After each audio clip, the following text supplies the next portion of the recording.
अब तक हम सोने के दो मुनासिब वक्त पर गुफ्तगू कर चुके हैं। बेहतरीन वक्त है सोने का, यानी इशा की नमाज के बाद से लेकर सुबह तक सोने का वक्त बेहतरीन वक्त है। और कैलूला करना, कैलूले की नींद बेहतरीन नींद है और इस वक्त में देखा हुआ ख्वाब झूठा नहीं होता। कैलूले की नींद कौन से टाइम में करनी चाहिए? जब एक इंसान सहर में बेदार होता है, नमाज शब पढ़ता है, मुनाजात करता है, इसके बाद वो फजर की नमाज को पढ़ता है और बैनुत तुलूऐन के दरमियान बेदार रहता है ताकि अपनी रोज़ी को खुदा और फरिश्तों से ले सके, और इसके बाद अपने ज़िंदगी के कामों में मशगूल हो जाता है।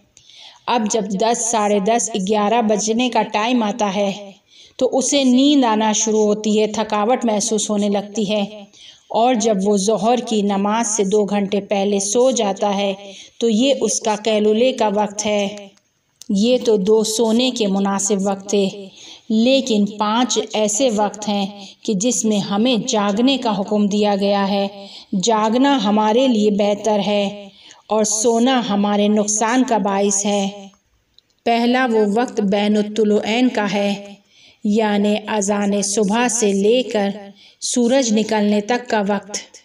अहले बैत अलैहिमुस्सलाम ने इस वक्त में सोने को बहुत ज़्यादा मकरूह करार दिया है और बहुत ज़्यादा ताकीद की है कि इस वक्त में बेदार रहें।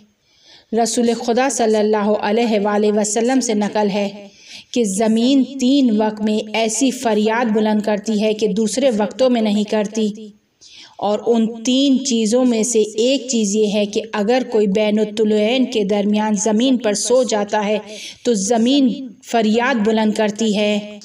इसके अलावा 2 और मौके के जब ज़मीन फरियाद बुलंद करती है, उसमें से एक कि जब कोई नाहक खून ज़मीन पर गिरता है, दूसरा जब कि ज़िना के गुस्ल का पानी ज़मीन पर गिरता है तो ज़मीन फरियाद बुलंद करती है। अइम्मा अलैहिमुस्सलाम भी इस वक्त को इबादत में बसर किया करते थे। बाज़ रिवायात में इस वक्त में सोने की कराहियत की वजह रोज़ी से महरूम होना बताया गया है। इमाम सज्जाद अलैहिस्सलाम इस बारे में फ़रमाते हैं कि हरगिज़ सूरज तुलू होने से पहले ना सो, कि उसको तुम्हारे लिए अच्छा नहीं समझता हूँ। इस वक्त में खुदावंदे ताला अपने बंदों की रोज़ी को तकसीम करता है। इमाम सादिक अलैहिस्सलाम ने इस बात की ताकीद कर रहे हैं। फरिश्ते आदम के फ़र्जंदों की रोज़ी को तुलुए फ़जर से लेकर सूरज के तुलू होने तक तकसीम करते हैं। लिहाजा अगर कोई इस वक्त के दरमियान सो जाता है तो अपनी रोज़ी से महरूम रह जाता है। इमाम अली अलैहिस्सलाम ये बयान करते हुए नज़र आते हैं कि अगर कोई सूरज निकलने से पहले सो जाता है तो फ़क्र को लेकर आता है। और रोज़ी क्या है? रोज़ी सिर्फ़ पैसों का नाम नहीं है, खाने पीने की चीज़ों का नाम नहीं है। रोज़ी का दायरा बहुत वसी है। इसमें आपकी सलामती भी रोज़ी है, कोई अच्छी खबर मिलना भी दिन में रोज़ी है, किसी हादसे से बच जाना भी रोज़ी है, बीमार ना होना भी रोज़ी है, इल्म का हासिल होना भी रोज़ी है, इबादत करना भी रोज़ी है। ये तमाम चीज़ें रोज़ी में आती हैं, और जब इंसान बैनुत तुलूऐन के दरमियान में सो जाता है तो इन तमाम चीज़ों से महरूम रह जाता है। अब होता क्या है, वो तो बैनुत तुलूऐन के दरमियान में सो गया, बहुत सारी चीज़ें जो उसको आज दिन में मिलनी थी, खुदा की बहुत सारी नेमतें, बहुत सारी बरकतें जो इस शख्स पर होनी थी, अब वो नहीं हो रही। नतीजा क्या होगा? अब ये शख्स परेशान है, ज़िंदगी को जिस तरीके से चलाना चाह रहा है नहीं चल रही, रुकावटें आ रही हैं। अब वो दूसरों को देख रहा है कि दूसरों की ज़िंदगी में बरकतें हैं, नेमतें आ रही हैं, लेकिन मेरी ज़िंदगी में नहीं हैं। फ़लाँ के बच्चे फर्मा बरदार हैं, मेरे नहीं हैं। फ़लाँ के घर में फ़लाँ नेमत है, मेरे पास नहीं है। बैनुत तुलूऐन के दरमियान ना सिर्फ मादी रोज़ी मिलती है बल्कि मानवी रोज़ी भी मिलती है। इल्म अता होता है, इबादत का शौक़ अता होता है, काम करने की तौफ़ीक अता होती है, काम में नज़्म व ज़ब्त होता है, और जब सो जाता है तो इन तमाम चीज़ों से ख़ुद को महरूम करके अपनी ज़िंदगी के निज़ाम को दरहम बरहम कर देता है, ख़ुद अपने हाथों से करता है और फिर खुदा से शिकवा करता है। बैनुत्तुलैन में जागने का मतलब ये नहीं है कि आप मुसल्ला बिछा कर बैठ जाएं, इबादत करते रहें, ताक़ीबात पढ़ते रहें। नहीं, अगर आपका दिल नहीं है इबादत करने का, ताक़ीबात पढ़ने का दिल नहीं है, तो आप अपने घर के कामों में मशगूल हो जाएं, क्योंकि रिवायात में इस वक्त में जागने की ताकीद की गई है, ना कि इबादत करने की। अलबत्ता इस वक्त के दरमियान की इबादत को भी रिवायात में बयान किया गया है, लेकिन इस पर ताकीद नहीं की गई। दूसरा वो वक्त कि जिसमें हमें ना सोने की ताकीद की गई है, सोने से मना किया गया है, वो दिन का इब्तिदाई वक्त है, यानी जैसे ही सूरज निकलता है दिन शुरू हो जाता है। रसूल खुदा सल्लल्लाहु अलैहि वसल्लम से नकल है, दिन के इब्तिदा की नींद जहालत और बेअक्ली लेकर आती है, लिहाजा अपने दिन की इब्तिदा को नींद से ना करें। जब इंसान रात भर नींद कर लेता है तो अब उसका जहन, उसकी फ़िक्र, उसका जिस्म सब फ्रेश होता है। वो आसानी से ज़िंदगी की मुश्किलात पर काबू पा सकता है, अपने कामों को एक नई एनर्जी के साथ शुरू कर सकता है। और इस गोल्डन वक्त को हरगिज़ सोने में ज़ाया ना करें। एक अच्छी इब्तिदा यानी पूरा दिन अच्छा गुजरेगा, और अगर बुरी इब्तिदा की तो पूरा दिन बुरा गुजरेगा।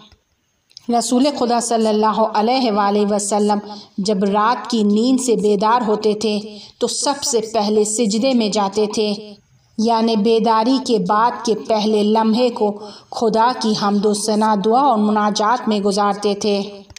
या इमाम सादिक अलैहिस्सलाम ये दस्तूर देते हुए नज़र आते हैं कि अपने दिन का आगाज़ सदक़े से करो, यानी अच्छी चीज़ से आगाज़ करोगे तो दिन अच्छा गुजरेगा, बुरी चीज़ से आगाज़ करोगे, सोते रहोगे तो दिन बुरा गुजरेगा, मुश्किलात ज़्यादा आएंगी।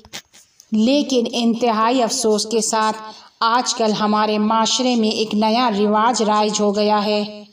लोग 10-11 बजे तक सोए रहते हैं और बड़े फ़ख्र से बयान करते हैं कि हम तो 10-11 बजे उठते हैं, यानी रात को देर से सोना और फिर सुबह देर से उठना, कि जो इंसानी जिस्म के लिए, इंसानी रूह के लिए ज़हर है, खुद इंसान की ज़िंदगी एक ज़हर में तब्दील हो जाती है।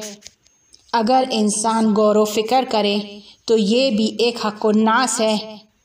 बच्चे और घर के अफराद घर की खातून की रूटीन के आगे मजबूर हैं।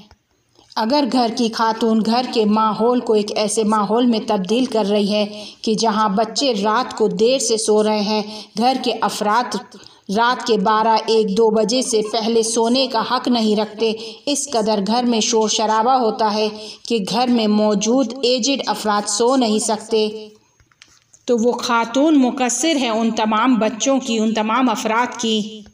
या एक मर्तबा मेरी एक खातून से जब बात हुई तो उनका कहना था कि मैं अपने बच्चों को रात का खाना खाने की और सोने जाने की इजाज़त नहीं देती जब तक मेरा शौहर घर पर ना आ जाए, चाहे रात के 11-साढ़े 11 बज जाएं। अगर वो काम के सिलसिले में लेट हो जाता है तो हम में से कोई भी खाना नहीं खाता ताकि वो आ जाए।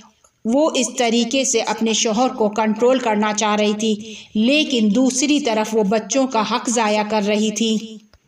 ये खातून सुबह बच्चों को स्कूल भेजने के बाद सो जाती है या दिन में किसी वक्त सोकर अपनी थकावट उतार लेती है, लेकिन वो अफराद के जो घर से बाहर हैं, सुबह से शाम तक, वो बच्चे के जो पढ़ने जा रहे हैं, उनके पास सोने का टाइम नहीं है। और जब यही बच्चे रात के वक्त अपने लेसन, ट्यूशन, मदरसे वगैरह से फारिग हो जाते हैं तो इन्हें सोने की इजाज़त नहीं दी जाती।